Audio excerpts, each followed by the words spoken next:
Hello, all. Welcome to my channel, Tech Research, and another episode of Research Talk Show. Today, we have very welcoming and inspiring researcher with us, Dr. Pawan Lingras. He has completed his PhD in computer science in University of Regina and currently working as a professor in St. Mary University, Halifax, Canada. His field of research includes data mining, artificial intelligence, soft computing, fuzzy set, rough set, and information retrieval. Pawan Lingras has authored more than 160 research papers in various international journals and conferences. He was also awarded St. Mary's Father William A. Stewart S.J. Medal for Excellence in Teaching. Let's welcome Dr. Pawan to share his experience and challenges in his research journey. Welcome, sir. So let's start with the question answers. As we have been in this research talk show for a long time, many a times experts say that, okay, if you're inspired for research, then do it or else don't do it.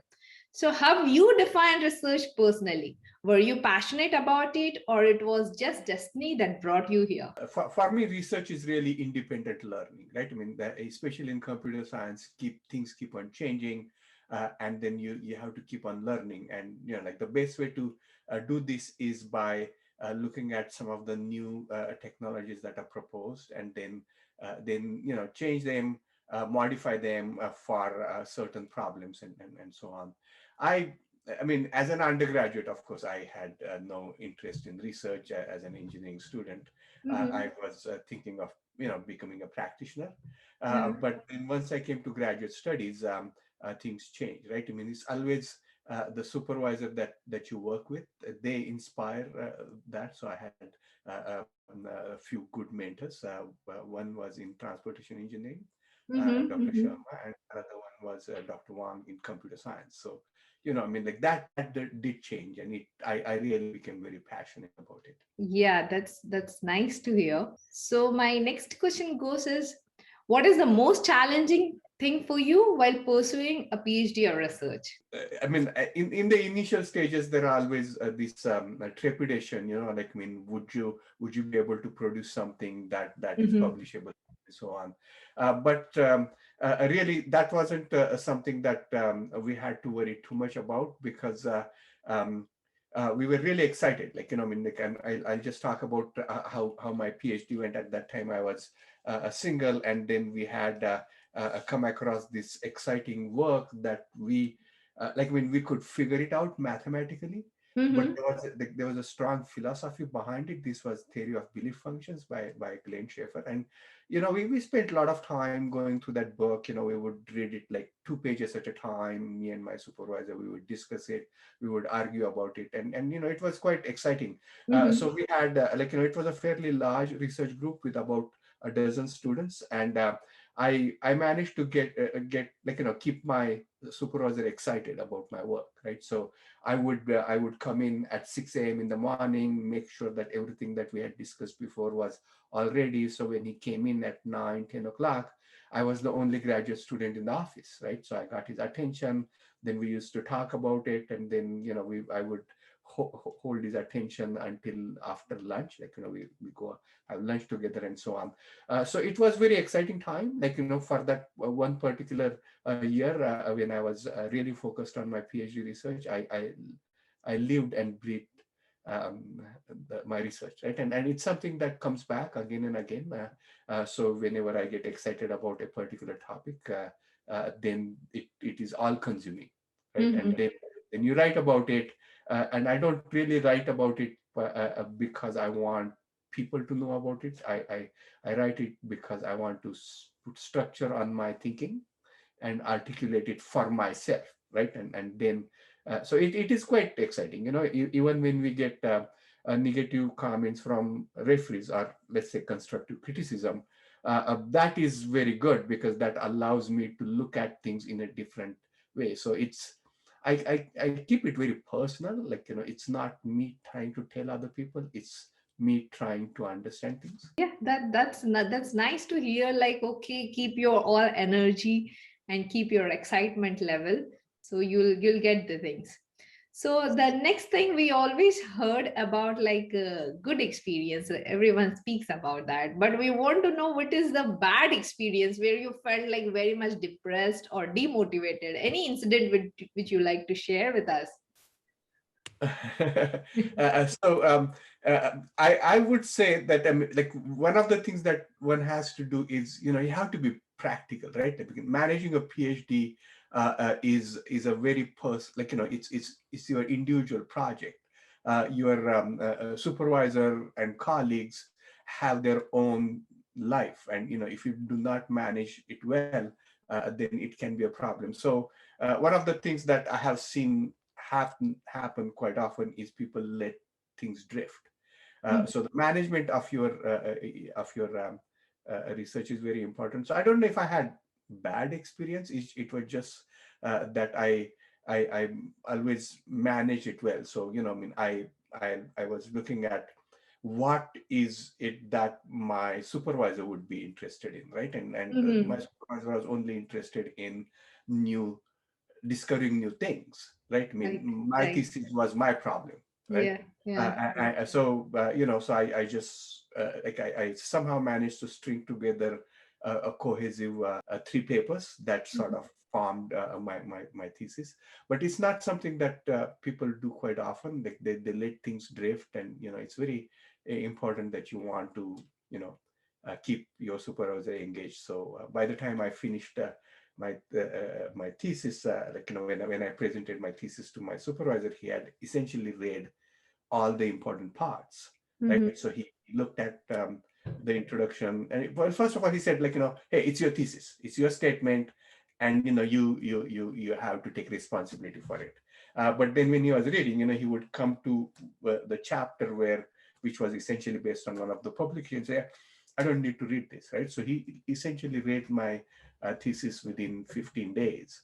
That Mhm. can be a challenge, right? I mean, Mhm. again, Mhm. so I'm not sure if I had bad experience, but what I think that was just because I'm a very practical person. So managing it very important.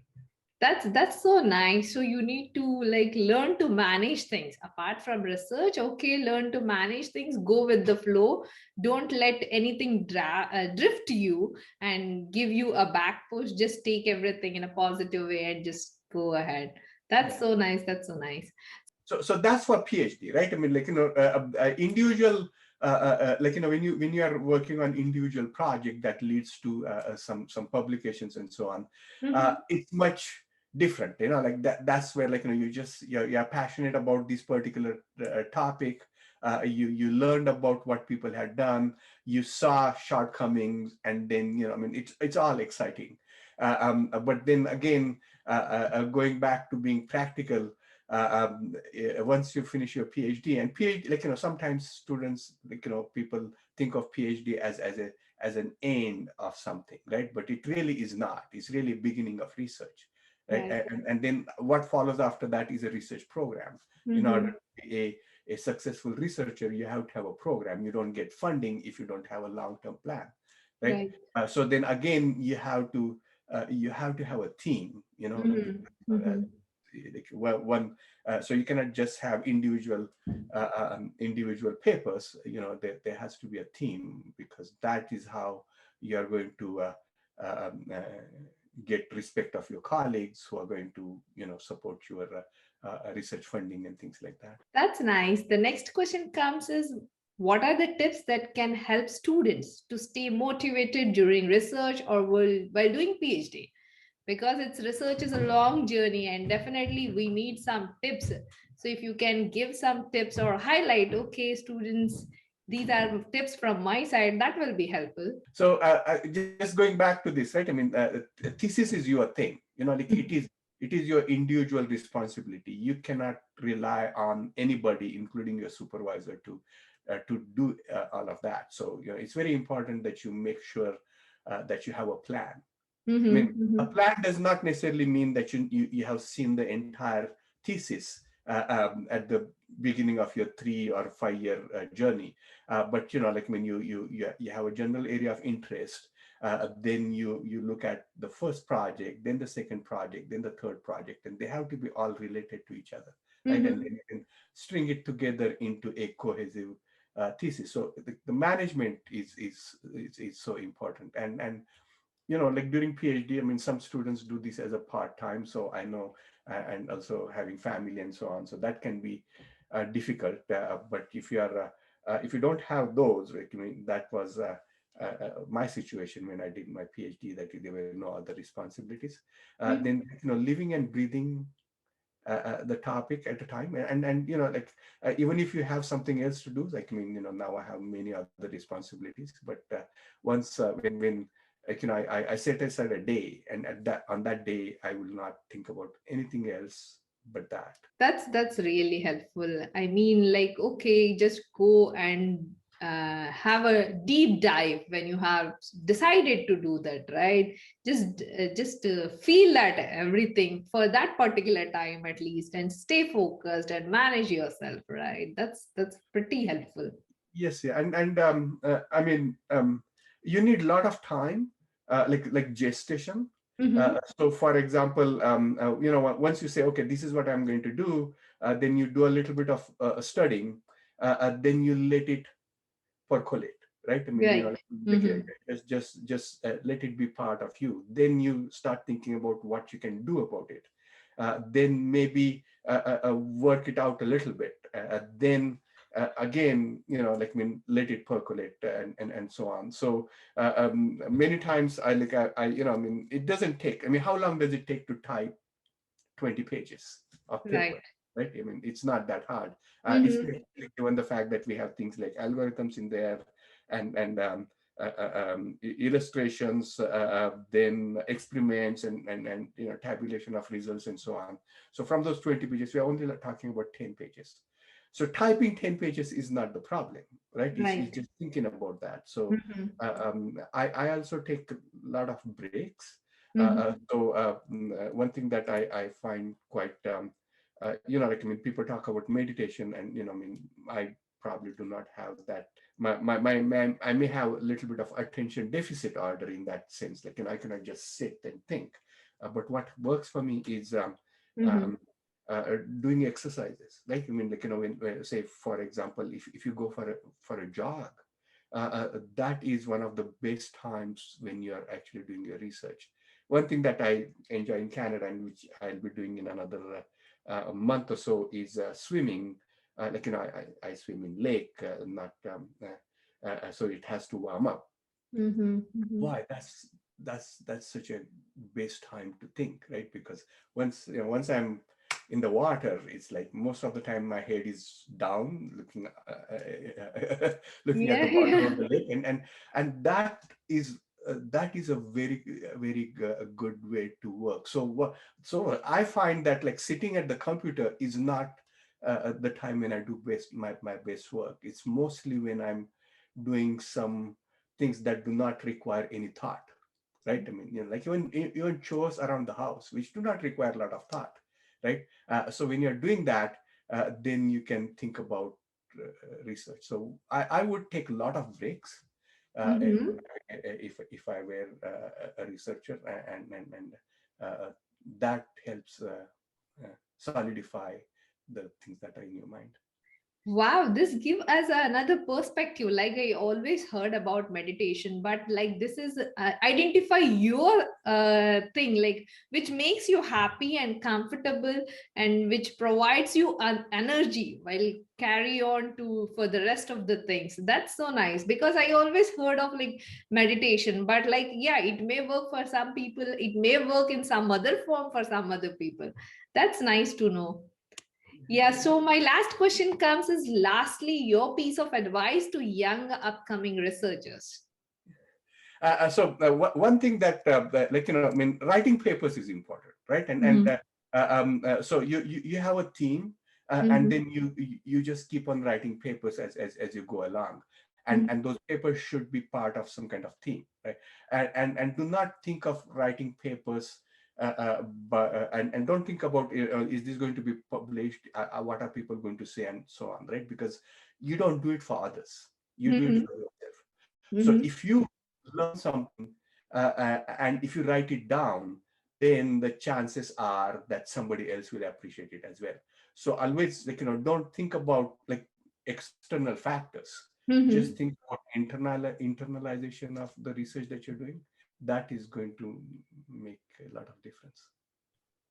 Wow, that's really helpful. I mean, it will definitely provide some insight to many of the students. Like, okay, you choose your own goals, set your own, make up your plans, identify yourself, how your body works, how your mind works, and just choose your own path and then go into research. That's wonderful session with you, Dr. Pawan. You provided a completely different insight which were like quite enjoying, where students and researchers know like, okay, which way to work, identify yourself, manage your work, research, and just how we can enjoy the most of research. That was really helpful and nice to have you with us on this show.